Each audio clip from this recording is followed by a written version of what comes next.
Bueno, ahora vamos a comenzar con el tema del método científico. Ya más o menos habíamos tocado un poquito del tema en las clases antes de toda la situación actual. Así que vamos a retocar un poco la teoría. Primero, ¿qué es el método científico? El método científico es una metodología para obtener nuevos conocimientos. Ese es el concepto según Wikipedia, que todos los podemos buscar en internet. Pero si queremos explicarlo en palabras sencillas, simplemente son los pasos para saber si una idea nuestra era cierta o no. ¿No? Son unos pasos ya que están determinados de forma científica. Entonces, ¿cuáles son esos pasos, profe? Pues lo primero, observamos. Observamos un fenómeno. Pero no un fenómeno como este, sino una situación cualquiera donde están ocurriendo muchas cosas y pues algo capaz por ahí nos esté causando curiosidad. Como algo nos causará curiosidad, pues nos cuestionamos, planteamos preguntas. Podemos preguntar por qué la noche es oscura, por qué los pájaros vuelan, cualquier cosa que esté sucediendo en esa situación. Una vez nosotros tengamos esas preguntas, la más interesante que tal vez nos cause curiosidad, nosotros vamos a plantear una hipótesis. ¿Qué es esto? Pues simplemente es plantear una idea, algo que nosotros creemos que está sucediendo en ese momento, algo que está causando ese fenómeno que nosotros hemos observado. Esa idea, obviamente, como nosotros mismos la estamos diciendo, sin que sepamos si es cierto o no, pues para saber si es cierto, vamos a tener que ponerlo a prueba. Para ponerlo a prueba, vamos a experimentar.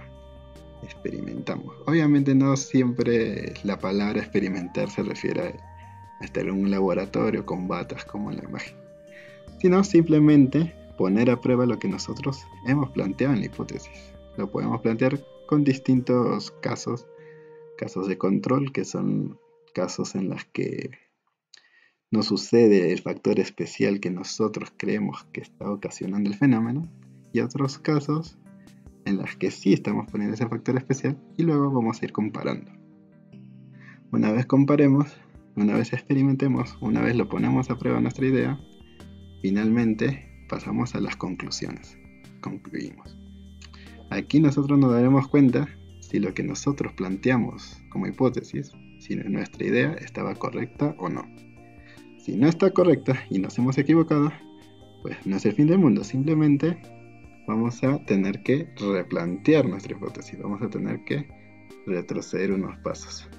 Vamos a ir corrigiendo parte de nuestras ideas y seguro alguna persona de nuestro equipo nos dará la idea precisa que tal vez sea el factor importante para que lleguemos a nuestra idea, a nuestra verdad, ¿no? Entonces, nuevamente, una vez hayamos replanteado, nuevamente hayamos experimentado, nuevamente lleguemos a las conclusiones, si al final hemos visto que lo que nosotros hemos probado era cierto, ahí finalmente llegaremos a conseguir nuestra ley o teoría. Esta ley o teoría, no son muy distintas entre sí, hay ciertos detalles que las diferencian. Nuestra ley, en palabras sencillas, es una regla entre dos o más factores, pero nuestra teoría es un conjunto de reglas que describen un sistema, o sea, un conjunto de reglas que están sucediendo. Por ejemplo, la ley de gravitación universal nos relaciona, para decirlo en palabras sencillas, ¿no? Algunos de los factores que están relacionados es la atracción en sí, las masas de los cuerpos y la distancia entre ellos. Pero por ejemplo las teorías, como la teoría de la evolución, nos relacionan muchos más factores.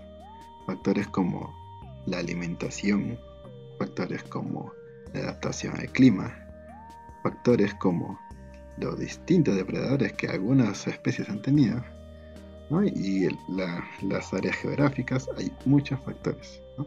Entonces, esa es más o menos una diferencia entre las leyes y teorías. Bueno, ahora pasamos a la aplicación. Paso 1, observación. En este caso, estamos viendo la televisión. Yo estoy viendo ahí la televisión. Está de noche, voy a cambiar de canal y de repente un Pokémon salvaje aparece. Y justo se pone entre la televisión y yo, y no puedo cambiar la televisión. Entonces, renegando porque nuestro Psyduck que está adelante no se sale, pues empiezo a renegar y chanco tal vez el control por el sofá. Y no sé qué ocurre, que se cambió la televisión.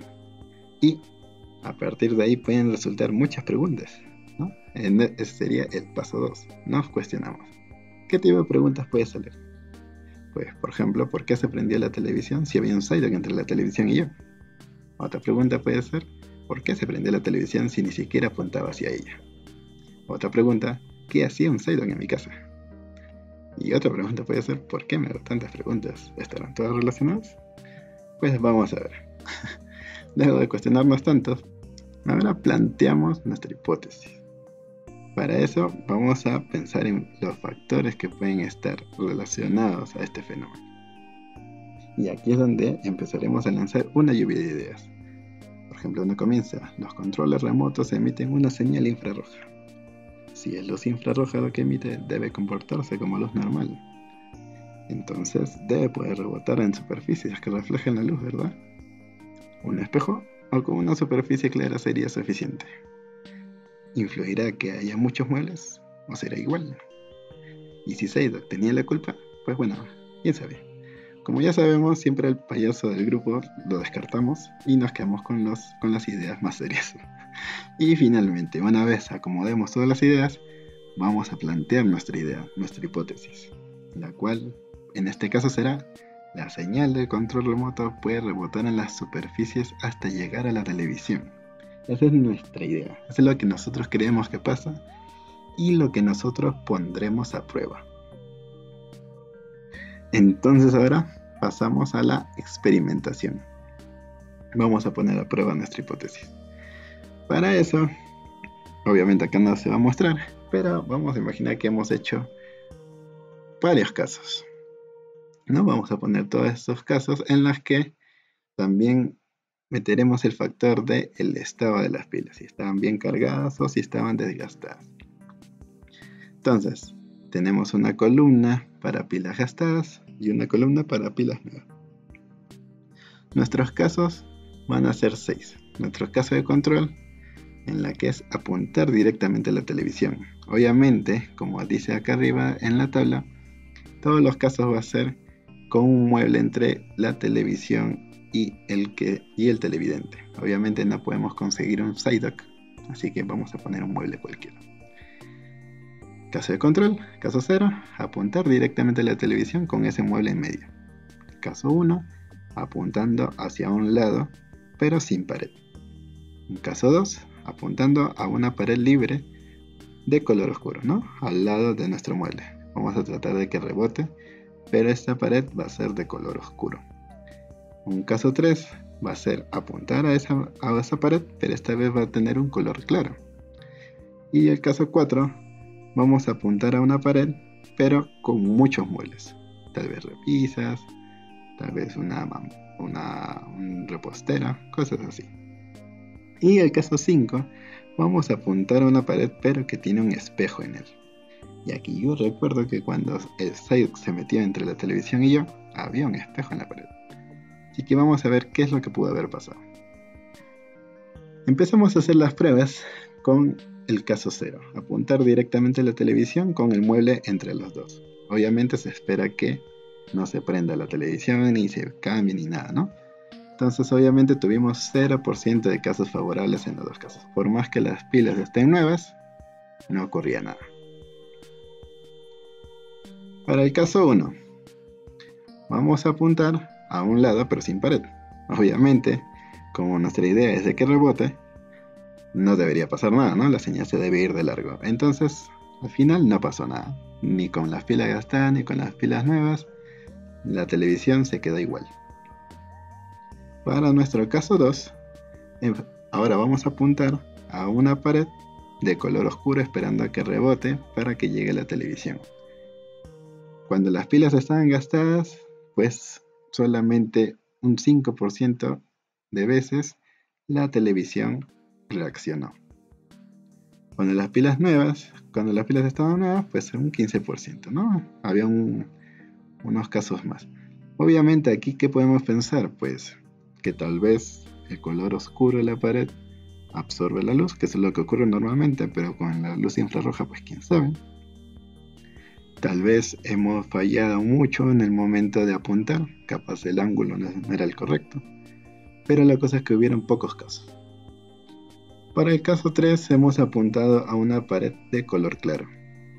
Esta vez, con las pilas gastadas hubo un 30% de casos favorables y con las pilas nuevas un 60%. Entonces acá parece de que si el color es más claro puede reflejar más luz. Tal vez ocurre lo mismo con la señal infrarroja y pues en que las pilas gastadas pues generen un 30% de casos favorables puede ser por la potencia, ¿no? La potencia del control que tal vez no es muy buena para llegar a la televisión, la señal. Y en el caso 4, cuando apuntamos a una pared con muchas muelas, nuevamente hay peores casos que cuando la pared era oscura. Aquí nosotros podemos pensar de que tal vez la señal rebota de forma muy irregular al chocar con los muebles y pues prácticamente casi nunca llega a la televisión. Y en el caso 5, cuando hemos apuntado a la pared, cuando había un espejo en él, pues ha habido una gran cantidad de casos favorables, 70% con las pilas gastadas y 95% con las pilas nuevas. El hecho de que las pilas gastadas generen un 70% de casos favorables puede significar más por la potencia, ¿no?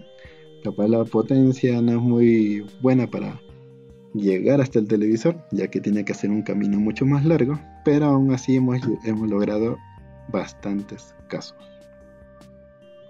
Entonces, una vez ya hemos hecho toda nuestra experimentación, hemos visto cuáles son los casos más favorables, ahora vamos a generar nuestra conclusión. ¿La señal del control remoto puede rebotar en las superficies hasta llegar a la televisión? Pues sí, pero como ya hemos visto hay varios factores, ¿no? Está el tema de la potencia de las pilas, la distancia de la pared, el tipo de pintura que puede tener la pared, el tipo de muelas que haya en la pared, ¿no? Tal vez un repostero sea mucho peor, tal vez ahí no nos deja apuntar muy bien. Hemos visto que si hay espejos es mucho mejor, y si no hay Cydox, pues también es mejor.